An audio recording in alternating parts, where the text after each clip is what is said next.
Sabe-se que a matéria de boas práticas de programação é obrigatória no DTI, e diante disso, pode-se afirmar que ela é essencial para a construção de um bom profissional da área de TI, né? Ela propõe instruir o aluno a aplicar técnicas saudáveis de programação para a construção de softwares bem estruturados e organizados. E, além disso, ela se propõe a fazer a desconstrução de vícios em relação ao desenvolvimento de software. E, diante disso, podem ser formulados diversos questionamentos por parte dos calouros em relação a um componente curricular tão importante na vida do programador, né? A gente está aqui com o professor Fred. Beleza. Bom, eu sou Fred, professor Fred, né, o Frederico Lopes, formado em Ciência da Computação, mestrado e doutorado com foco mais em sistemas distribuídos e engenharia de software. É, Trabalho em IMD desde 2014, mas sou professor da UFRN desde 2012. Antes eu era da Escola de Ciência e Tecnologia. E o que mais? Sou coordenador do projeto Smart Metrópolis, que é um projeto institucional do IMD, né, desde 2015, vem desenvolvendo soluções de cidades inteligentes, né, tanto no contexto municipal, estadual e federal. Então a gente tem hoje software rodando mais de uma dezena de órgãos, né, que a gente vem desenvolvendo, entre Ministério Público, Secretaria de Segurança, Prefeitura de Natal, alguns ministérios em Brasília, Polícia Rodoviária Federal, enfim, uma série de órgãos que usam software que a gente vem desenvolvendo, nós, professores, com vocês, alunos. Né? E é por isso que eu digo que é muito importante vocês aí, né, correrem atrás já desde o início, primeiro, segundo semestre, de começar a sacar de programação e tudo mais, e começar a tentar oportunidade nesses projetos, porque são projetos que a gente tem edital toda semana, quase todo dia tem edital no IMD, né, no portal do IMD, né, são projetos que vocês aprendem muito, nós todos aprendemos muito, né, principalmente porque são projetos, em geral, são projetos bem práticos, né, que vão ser e de impacto, práticos e de impacto. Né? Então, na hora que a gente faz um software que vai ajudar, por exemplo, no atendimento de todas as ocorrências e acidentes nas estradas do Brasil inteiro, né? Isso é um prazer muito grande para a gente estar participando de um projeto como esse, né? Que está ajudando pessoas, está ajudando as vítimas de acidentes, etc. Né? Enfim, então é muito prazeroso estar participando disso e estar aprendendo muito, porque são projetos complexos, sistemas bem complexos, são sistemas triviais, de um modo geral. Né? Enfim, então sou eu, gosto de trabalhar com pesquisa, principalmente pesquisa aplicada, computação em nuvem, computação, internet das coisas, computação ubíqua, né? Enfim, então a gente vem sempre trabalhando com esses temas, blockchain, enfim, é isso. E a gente vai discutir um pouquinho sobre essa disciplina. Professor, Boa noite, pessoal. para dar início, o senhor poderia fazer uma breve descrição do que se trata essa matéria? Bom, eu acho que você já até fez aí, né, Albert? Fez uma descrição muito boa, inclusive para vocês que estão aí no começo do curso, até surpreendente, vocês tiveram que estudar um pouquinho, né? Porque para entender o que é a disciplina, né? Esse componente curricular, porque o que tem acontecido, de modo geral, é que os alunos chegam na disciplina sem saber muito bem o que vão esperar, né? Mas então é bem isso. Na verdade, a gente aprende a programar, né? Lá desde o primeiro semestre, segundo semestre, é, pedaços de código muito pequeno, né? Não são sistemas completos ainda, etc. Então, ali a gente não pode, nós professores, docentes, a gente não pode se preocupar muito, né? Porque vocês estão quando você começa a programar, você muda meio que o jeito de pensar, né? O jeito de pensar logicamente, resolver problemas. A gente sempre fala, resolver problemas, quebrar problemas grandes e problemas pequenos, etc. Então a gente não pode se preocupar muito com vícios, né? Com relação ao código-fonte, com relação à organização, à estruturação, à nomenclatura do código-fonte. Então isso a gente deixa, a gente releva naquele momento, nos primeiros semestres, e quando vocês estão mais ou menos ali no meio do curso, que vocês vêm pagar boas práticas, justamente para a gente ir quebrando um pouco aqueles vícios, de modo que vocês vão percebendo, cara, eu fazia isso, não, isso aí eu nunca fiz, não, não, isso aí já tinha evoluído, aí já não fazia mais, né? Então, a disciplina é bem para isso mesmo, a disciplina de carga horária é relativamente curta, né? Só são 30 horas, um encontro semanal, onde cada semana, em geral, a gente fala de um tópico específico. Dificilmente a gente tem 2 semanas seguidas falando do mesmo tópico, né? Em geral, cada semana é um tópico específico. Enfim, é algo bem interessante, uma disciplina bem interessante, bem prazerosa de ministrar, né? Porque também tem sempre, como os alunos já estão mais maduros, então eles muitas vezes já percebem algumas coisas que eles cometiam e que não cometem mais, porque já estão no estágio, já estão no trabalho, já estão na bolsa de pesquisa, né? Já têm uma certa experiência com desenvolvimento, então sempre tem uma colaboração muito grande também nas explanações, né? Então, enfim, acho que é isso.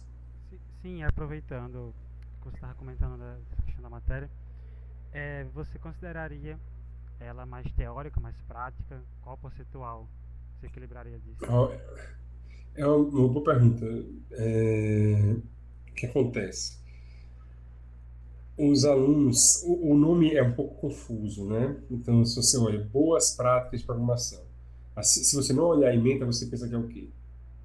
Você pensa que é um lugar onde disciplina você vai programar, literalmente programar. Sendo que é uma É, disciplina de 30 horas, né? Você não tem como ter muito tempo de programar.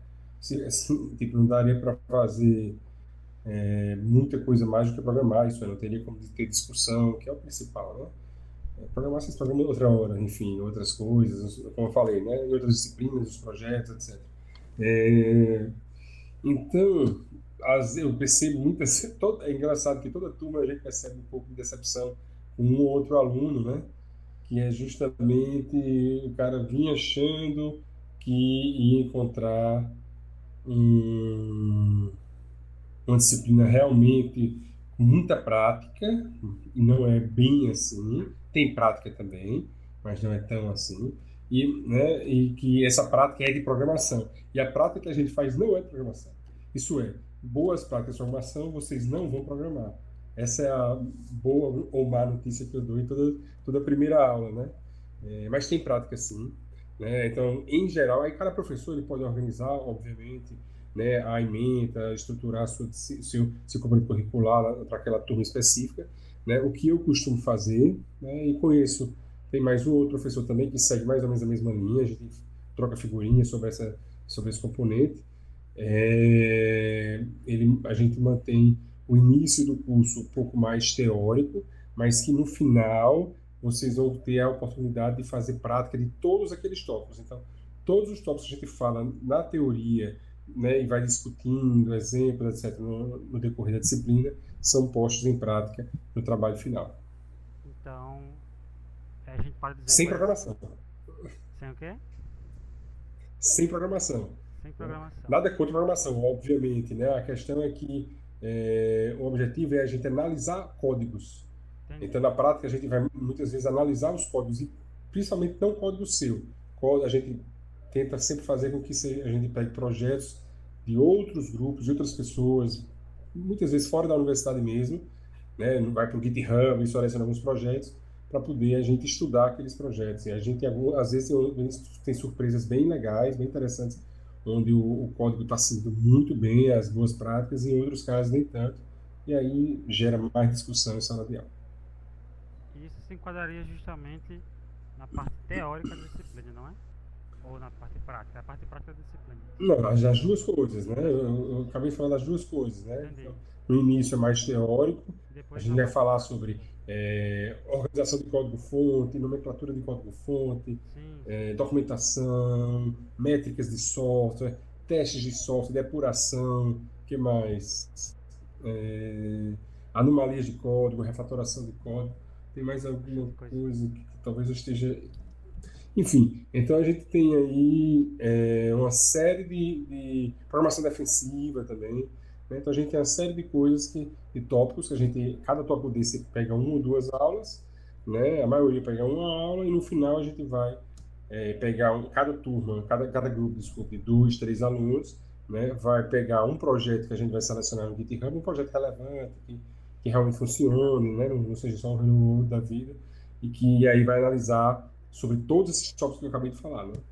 Então Entendi. é algo bem interessante, é uma disciplina que termina, por ser 30 horas, a gente não pode exigir um esforço muito grande com relação ao trabalho, né, as tarefas em si, mas, por outro lado, são tarefas bem interessantes, onde a gente consegue abordar muitos temas e com certeza ajudar a formar melhores profissionais, né? Em relação aos conteúdos que são abordados nela hoje em dia, o senhor acha que, em relação assim, ao avanço da tecnologia e tudo mais, se está desatualizado, se tem alguma coisa que já não é mais necessária, ou se tem Certo. alguma coisa que está faltando também? Não, olha, vamos lá. A ementa, uhum. A ementa, eu considero uma ementa muito interessante. Eu não participei do processo de criação dessa ementa, né? Então eu não tenho muito como falar como ela foi criada, né? Termina que era um pouco extensa para 30 horas, e se fosse uma disciplina talvez de 45 horas, a gente conseguisse aproveitar mais com mais práticas, né?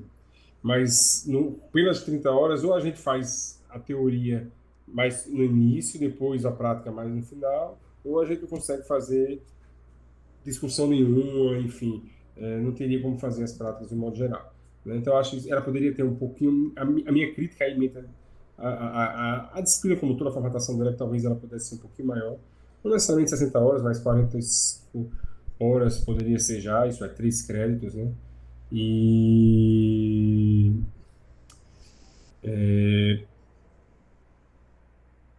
enfim, como eu falei, não participei da criação dela, mas já vi ministrando, já esse semestre eu não estou ministrando, mas eu já ministrei nos últimos anos, talvez umas 6 ou 7 vezes, 6 ou 7 semestres diferentes, já ministrei ela, né? Já venho aperfeiçoando o material, mas eu não, com relação a aumentar a ementa, tá fazendo alguma coisa, não sei, eu acho que tá boa do jeito que tá.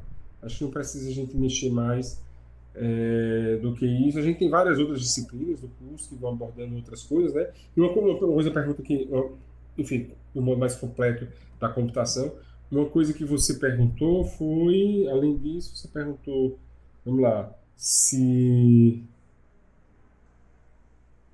renove aí, Quer que ele pergunte qual de Alveri, novo? você perguntou de novo, só que tem uma partezinha que eu não estou pegando ainda, que foram muitas perguntas uma coisa só. É. Se há alguma coisa que não é mais necessária, que deveria ser retirado ou que deveria ser incluído. Sim, lembrei. Com essa sua fala, eu lembrei. Você fala em tecnologia, né? Alguma coisa, alguma tecnologia, e essa disciplina a gente não fala em tecnologia, né? A gente não fala em tecnologia específica. Isso é, o que a gente fala não é, quando eu falo em nomenclatura de código, eu não estou falando em Java, em Python, em C, em C++, Bem em C amplo. Sharp, em .NET. Não é amplo, é genérico, né? Ele é genérico. Então a gente não aborda, diferente de uma disciplina, por exemplo, de programação web, que vocês vão ver algum framework de desenvolvimento, né? Web ou mobile, vocês vão ver algum framework de desenvolvimento mobile ou mobile nativo em alguma plataforma e tal. Então isso aí é tecnologia. E o que a gente está falando aqui não é nada diretamente relacionado a uma tecnologia, né? Então a gente não está falando de boas práticas para desenvolver soluções em web ou em nuvem ou enfim, mobile, né? A gente está falando de programação de modo geral, né? Que independente, então tudo o que a gente vê aqui nessa disciplina, ela é independente de que vertente você vai seguir como profissional depois, sendo você um programador, né? Sendo você desenvolvedor de software. Eu acho que vocês podem seguir em outra área, eu quero trabalhar diretamente com redes, então você realmente deve, né? Enfim, óbvio que também lá tem nível de programação também, redes, etc., mas é bem diferente de sistemas corporativos, etc. Sistemas de gestão. Mas não É, deixa de ser útil, não é? então, Ter esse conhecimento não, de práticas. com certeza é útil, com certeza é útil. Não, mas se programa também, né? Sendo que é um outro estilo, né? São coisas mais pontuais, complexas, mas mais pontuais. É, Então, assim, a gente está bem livre com relação à tecnologia, tanto que no projeto final a gente deixa o grupo escolher, né? A gente pede assim que o grupo escolha me mande 2, 3 opções de softwares, né? A gente coloca algumas restrições, etc., lá do GitHub e eles, enfim, cada grupo pode escolher a tecnologia que mais gosta, que mais tem know-how já, que tem mais experiência, né? Então aparece de tudo e pra gente tanto faz. Show de bola. Matheus vai falar. Matheus com a camisa do Corinthians, né, Matheus? É o que isso aí? Não saiu o seu som, não. É a camisa da Itália. Boa noite, professor. Cheguei um pouquinho atrasado, mas vai dar tudo certo agora. Vai ficar só com uma falta. Não tem problema. O senhor comentou que não fez parte da discussão e da implementação da ementa do curso, mas o senhor acha que teria alguma coisa pertinente que poderia ter sido adicionada a ela?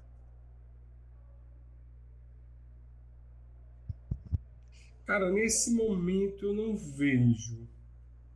Nesse momento eu realmente... Eu acho ela bem completa mesmo, assim.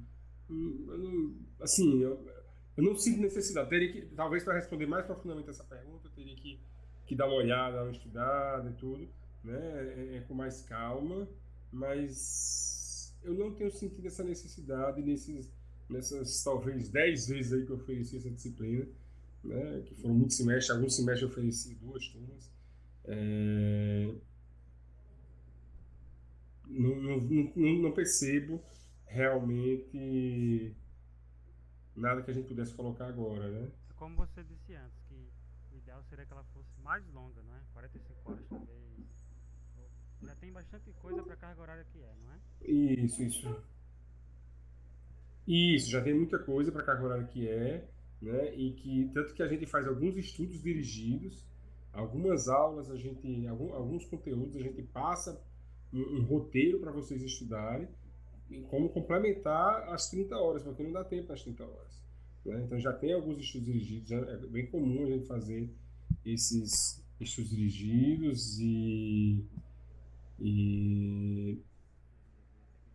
se não tivesse 45 horas, realmente a gente conseguiria, né, ter menos estudo dirigido, que eu não acho que seja um problema, eu acho interessante também, né, porque a gente da TI tem que se acostumar a estudar também por si só, né, óbvio que é importante ter um professor, ter alguém mais experiente, batendo papo, conversando com vocês, tentando passar por essa experiência, mas estudos dirigidos também são interessantes, porque quando vocês virarem profissionais, né, alguns já são, provavelmente, outros estão em formação, né, vocês vão precisar estudar muito por si só, etc. Então a gente passa alguns estudos dirigidos, mas se tivesse 45 horas, a gente poderia diminuir esses estudos dirigidos e colocar algumas práticas intermediárias também. Né? Uma coisa que não está tão legal lá na ementa é que ela, no projeto, vamos dizer assim, do componente curricular, é que realmente ele coloca lá como se fosse toda prática. Às vezes olharem 30 horas prática, 0 teórica, mas não é verdade. Não tem como fazer toda a prática. Entendeu? Porque senão a gente não consegue discutir a questão teórica. Como é que eu vou pedir para os alunos que estão no quarto período, né, que acabaram de sair das básicas de programação, para fazer uma prática de programação defensiva, de teste de software, de depuração, de anomalia, de código-fonte, refatoração, vocês não sabem nem o que são esses termos ainda. Então a gente tem que fazer uma explanação sobre isso, né? Um ou outro já pagou alguma disciplina que falava de um tópico desse, mas de um modo geral não tem. Então é algo que está lá que a gente precisa mudar numa reformulação do curso futura, né? É colocar que... Porque isso também gera um pouco de expectativa nos alunos, né? De que vai ser 30 horas de prática, não é, na verdade vão ser ali 10 horas de prática, mais ou menos. E 20 horas de teórica. Precisa ter uma orientação, né? Sim. Não só de orientação, né, mas de trazer esse conteúdo que para a maioria é novo. Isso eu digo pela experiência, né, que a gente vem vendo. Quando a gente começa nas primeiras aulas, né, que vai falar sobre a organização do código-fonte, documentação do código-fonte, nomenclatura de código, isso é como você nomeia variáveis, constantes, funções, classes, objetos, enfim.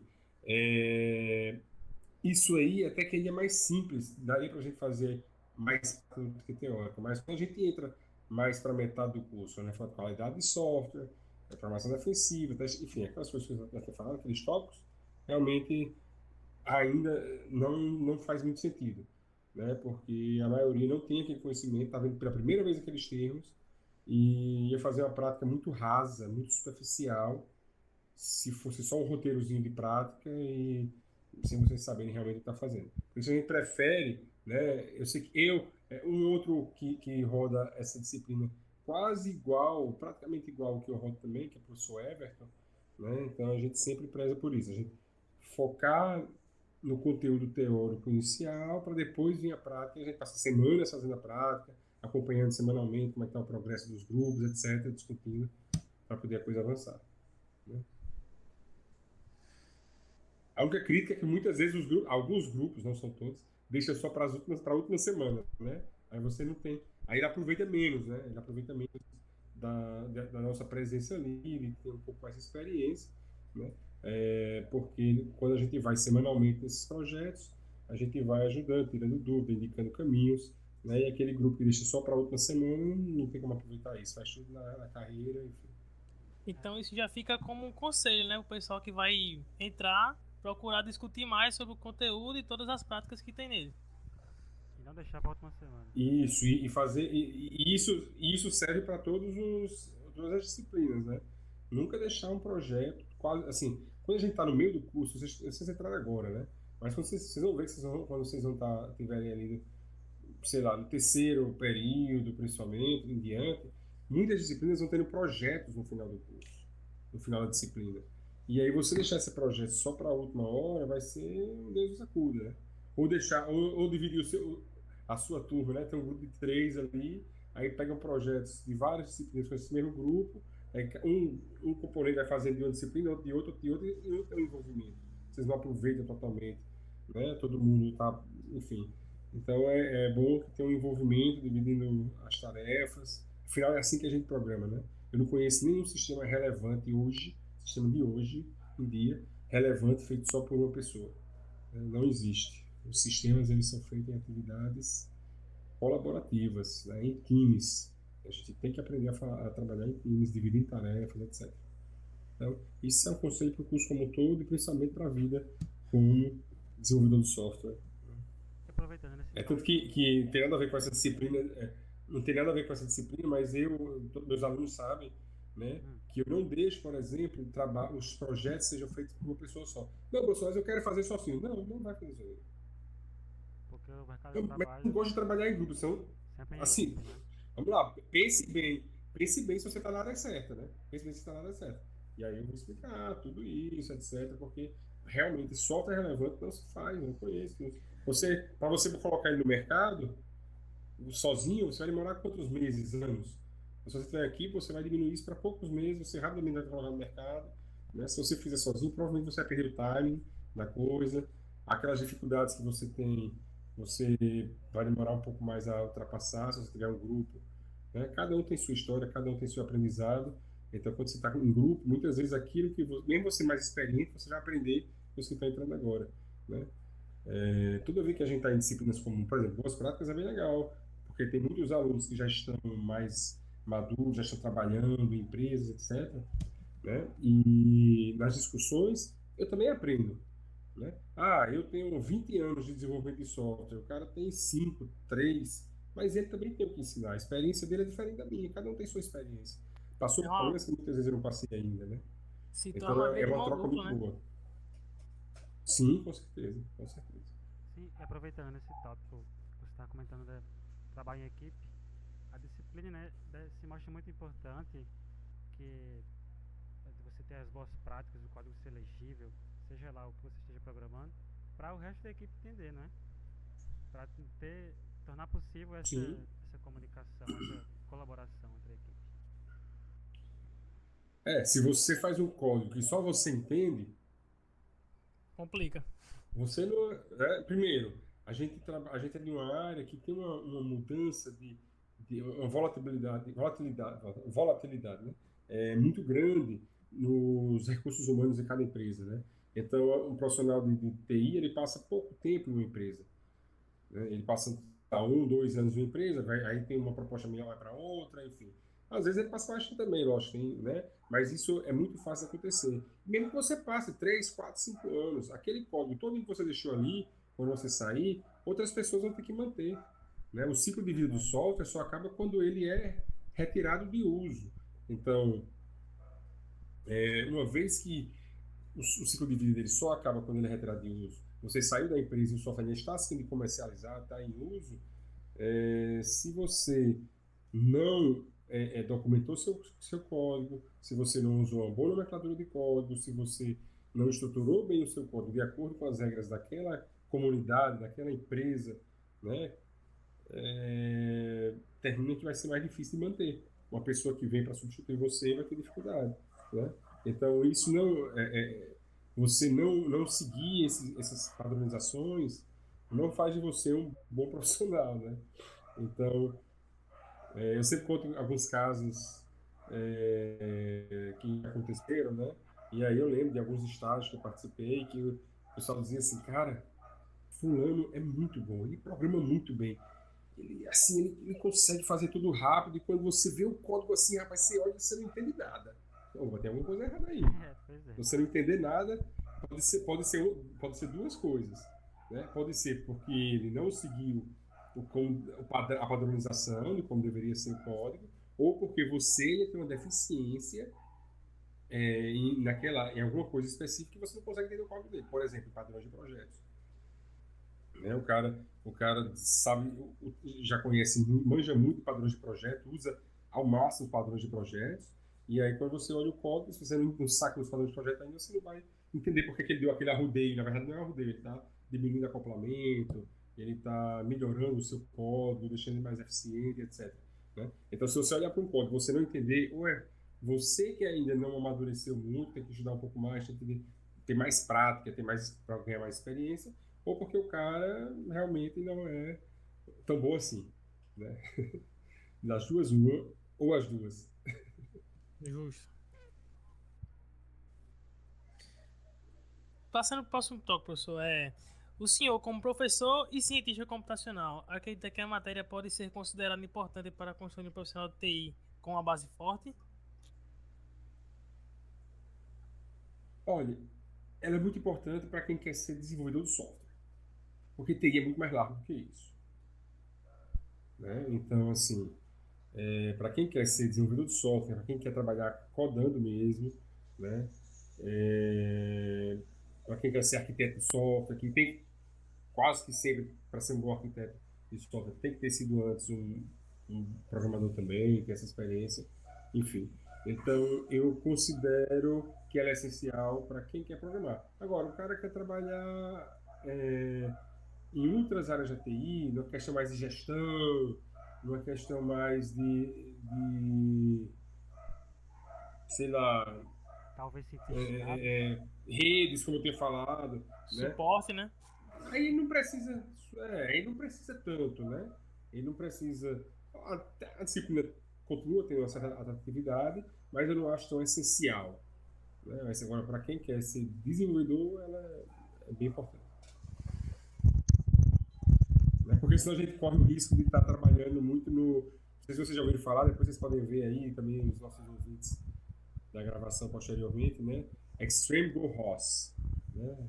Depois vejam isso. Extreme Go Horse. Né? Que é programação Go ROS ao extremo. Aí vocês vão ver tudo que não deve ser feito. Né? E é justamente o que a gente tenta evitar que aquele Extreme Go ROS aconteça, né? Quando os alunos vêm pagar essa disciplina. Muito bom. O senhor consegue, assim, agora no momento, situar alguns atores que sejam principais e que tenham grande peso para a construção dessas boas práticas na atualidade? Como assim, atores? Atores, tipo, assim, pessoas que têm uma fundamentação que a gente possa buscar, essa pessoa eu vou estar por fora, essa pessoa que é uma boa inspiração para que eu possa, assim, Martin buscar Fowler. mais. Martin Fowler é um dos grandes. Assim, tem muitos livros que a gente utiliza nessa disciplina, né? Tem do próprio Martin Fowler, refatoração, refactoring. Tem, aqui eu estou colando, viu, que eu estou deixando aqui aberto também. Tem o The Clean Coder, né? O Código Limpo, Code Complete, são vários livros bem interessantes. Então, The Clean Coder a gente usa muito, o Código Limpo do Robert Martin.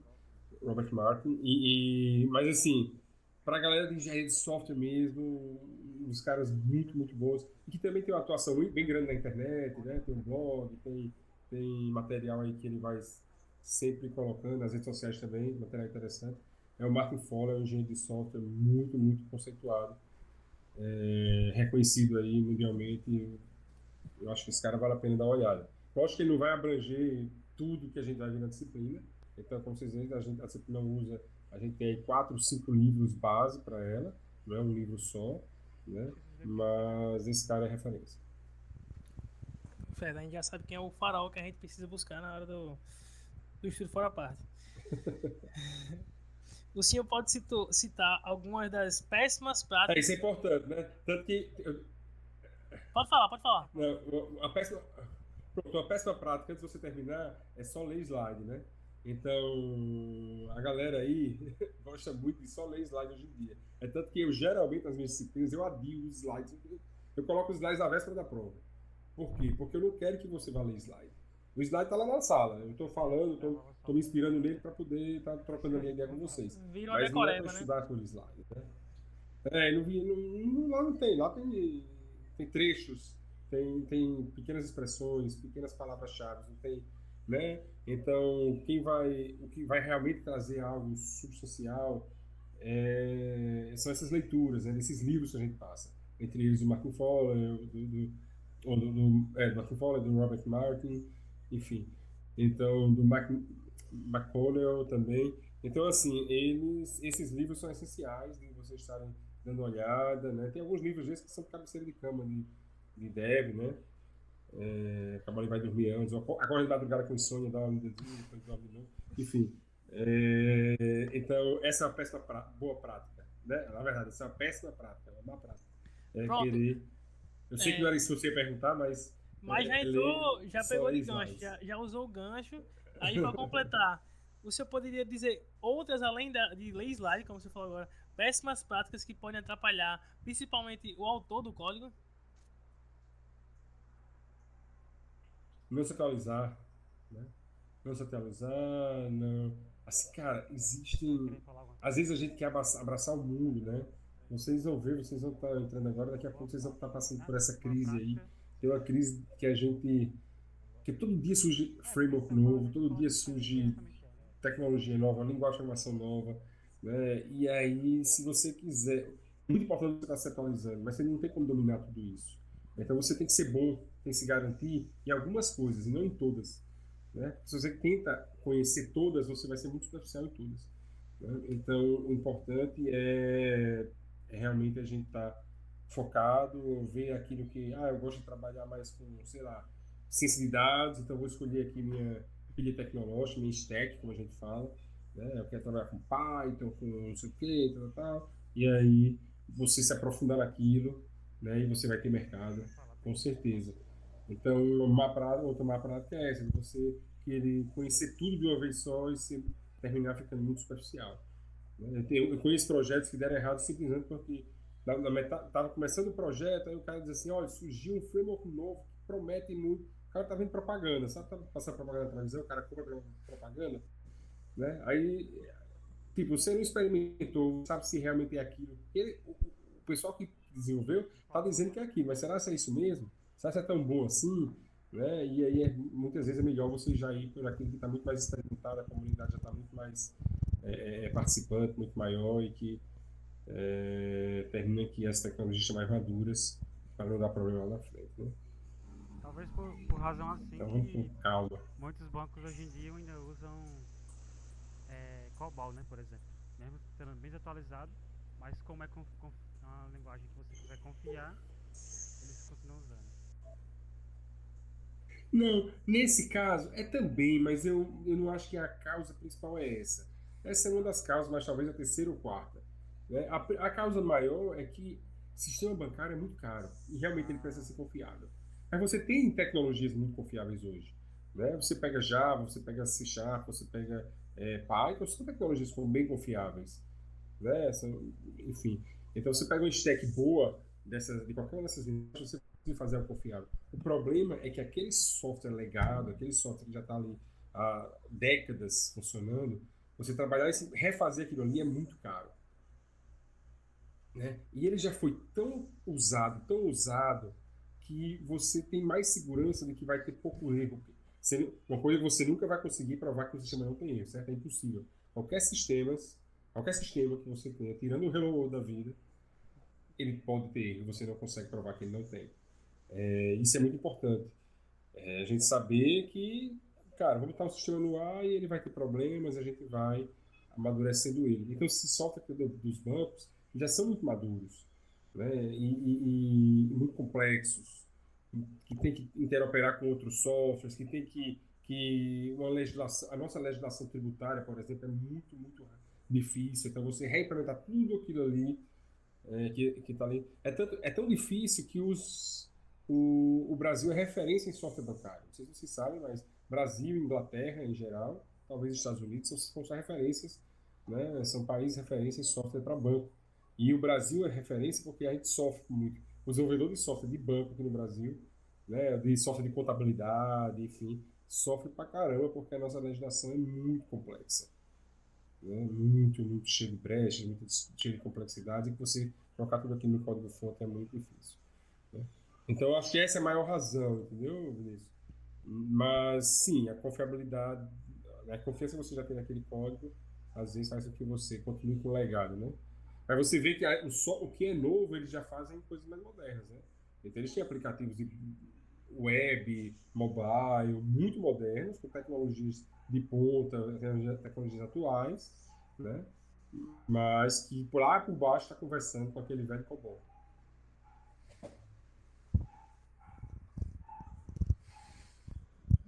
Passando pro, assim, um próximo ponto agora bem importante, o senhor já mostrou pra gente que é essencial para quem principalmente quer ser engenheiro de software, ter essa matéria no currículo.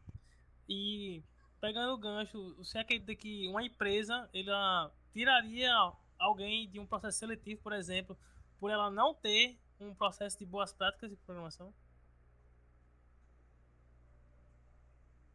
Olha, depende, é porque tem muitos. Eu não sou a pessoa mais experiente em processos seletivos, né? Mas a gente sabe como é que funcionam alguns, né? Então, você tem os processos seletivos mais hardcore mesmo, onde você pensa nas big techs, né? Nas grandes, nas maiores empresas de TI, que aí você passa por 5, 6, 7 entrevistas, né? Entrevistas mais técnicas, entrevistas mais não tão técnicas assim, mais conceituais muitas vezes.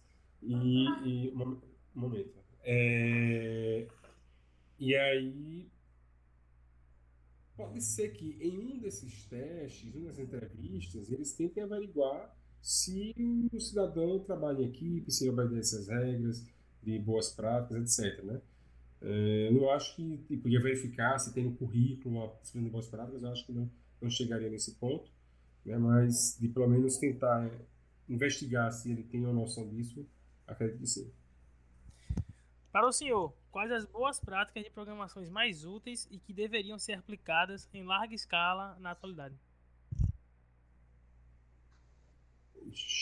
Rapaz, acho que todas. Difícil você nomear assim, né?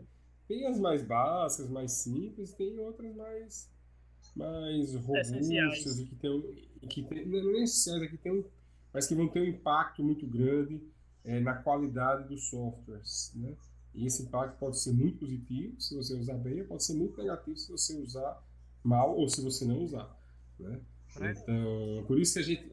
Oi. Você pode dar um exemplo Alô? simples? Tá escutando? Estou escutando, sim. Você pode dar algum exemplo simples dessas aí? Pode ser qualquer um.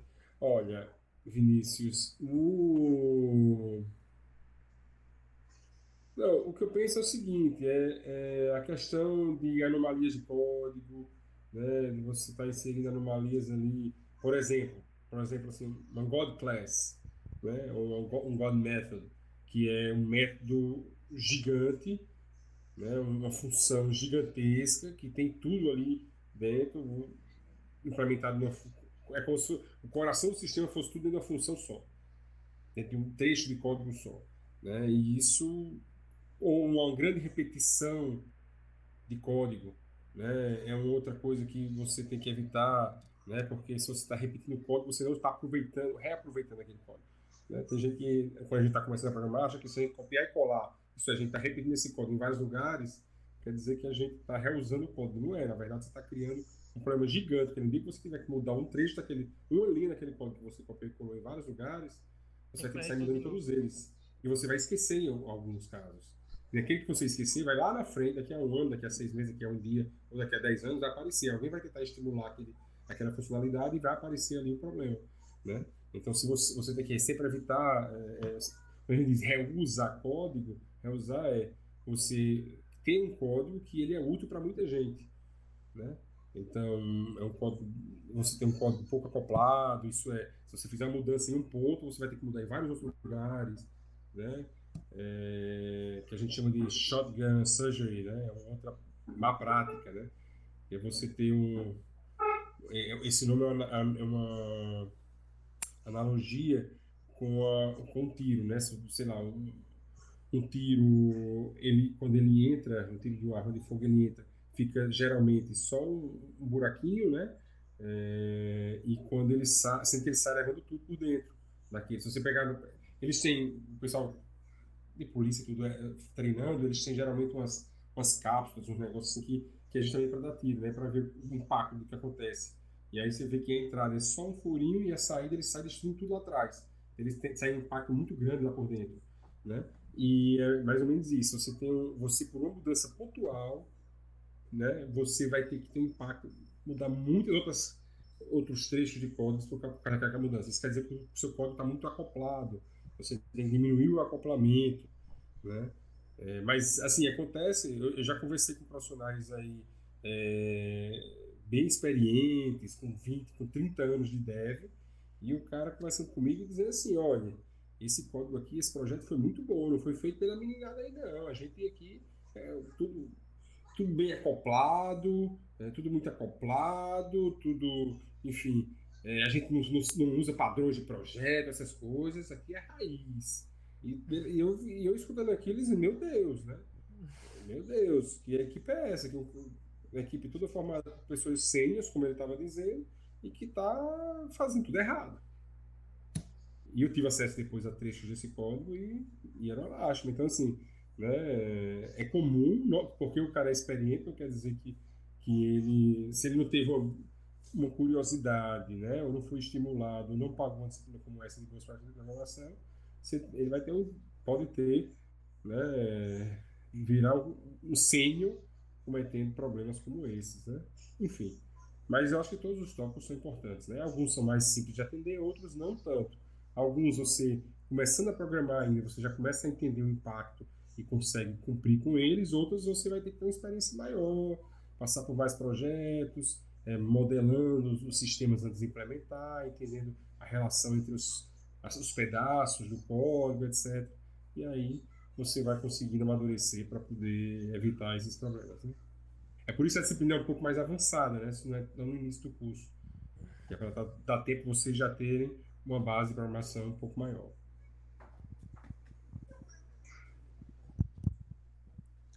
Obrigado, professor. Eu acho que deu para até pra gente que está começando e para quem vai ver esse vídeo depois se situar e ter uma noção de como vai ser a matéria. Massa. Espero vocês daqui a alguns semestres.